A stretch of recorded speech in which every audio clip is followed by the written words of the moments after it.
Rev up your engines! Aziz says, Scotty, what are your thoughts about the Honda 10-speed automatic transmission? My 2018 Accord has it. I'm wondering how long it should last me. Honda had a history of bad automatic transmissions. But that said, now that 10-speed is their new design. Honda is one of the few manufacturers that designs and builds their own transmissions. Now, Toyota uses ASIN, which they own a large percentage of, and they've had pretty good luck with their ASINs because they design them for their own cars. Honda, that is a new design. It might be a good design. Honda's designed a lot of good stuff over the years. Only time's going to tell. You know, you own it. And, hey, as a favor to me and all everybody else in the world, if you do have problems with it, please tell me. Go to my website, ScottyKilmer.com. Say, oh, my 10-speed Honda transmission's been a pile of junk. I'm having problems with it. Or if it's good, say that it's good. Because I always want feedback from as many people as possible so I can help everybody else with the truth. Going New says, I'm thinking about becoming a mechanic. What do you think of that? If you want to become a mechanic, you want to have to like electronics these days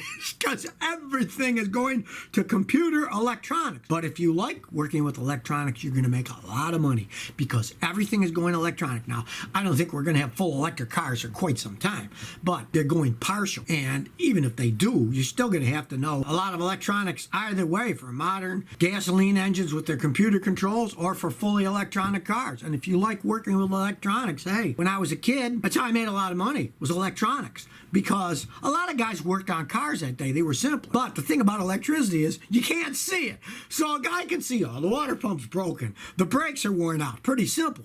But you can't see electricity.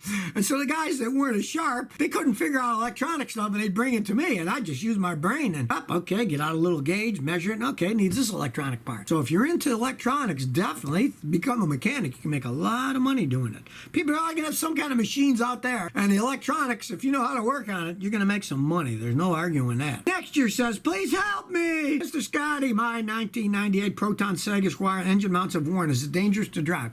Okay, engine mounts are there because people don't want vibration. And an engine mount is nothing but a piece of rubber and then two pieces of metal. And so the engine bolts on the top, and then there's rubber, and then the other metal part bolts to the frame, and it keeps vibrations out. That's the only purpose that it serves. If yours are broken, it's going to vibrate more, and when you start it, you might hear a clunk as they pick up and down. Unless you have a real old-fashioned design. The old-fashioned ones actually hung, that, like you take an old Chevy from the 60s, you had motor mounts, and then the engine was hanging off of them, and if they broke, the engine would actually fall down. It could even hit the ground, and they were dangerous. But modern cars generally sit on top of them, so if the rubber breaks, they just rattle around a lot. It's not particularly dangerous. The only thing that can happen is when you start the car, if you corner hard, it can pick up enough that it can actually eventually, the drive shaft will come out and it won't run because it'll pop them out of the transmission. I see that when they get bad enough. But those Protons are pretty small vehicles. If you don't want to spend the money and you don't mind the clunking and it goes okay, I've seen people drive them years that way. Max Martinez says, Scotty, good morning. I need help. I got a 2016 Yukon XL with 65,000 miles. And I don't know if I should use full synthetic or regular oil. Okay, you know, it was pretty much designed for full synthetic oil. If you've been using full synthetic oil, stick to it. But if you have been using regular oil, don't switch. And I don't care what the engineers say. The engineers say, you can switch, it doesn't matter. Well, blah.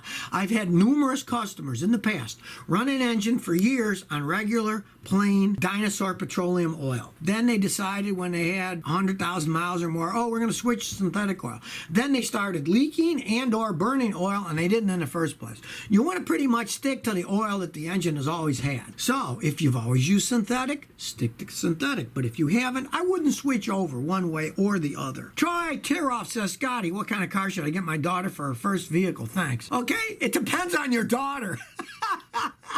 Is she a good driver or not? Because both of my sons, they wrecked the first cars I got them. Generally, sons drive like maniacs and they always wreck their first cars. So, is she a good driver or not? Now, if she's a pretty good driver, you want to get her something that's safe. I'd say get something like a good used Toyota Camry. They're pretty safe. Or if you're really into safety, get her an old Volvo. Those things are like tanks, you know. If you can find an old good one that somebody took care of, go ahead and get something like that. But if not, you know, the Camrys are very safe. They got a lot of room and they got a lot of airbags on them, I'd say go get a Camry. Or if you want to get a little low scale, get a Toyota Corolla. They can run a really long time. Camrys are a lot safer than the Corollas. They got a lot more airbag systems on them, and they're a bigger car. And regardless of what anybody says, the bigger the vehicle you're in, the safer you're going to be in a wreck.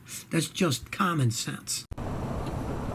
So if you never want to miss another one of my new car repair videos, remember to ring that bell.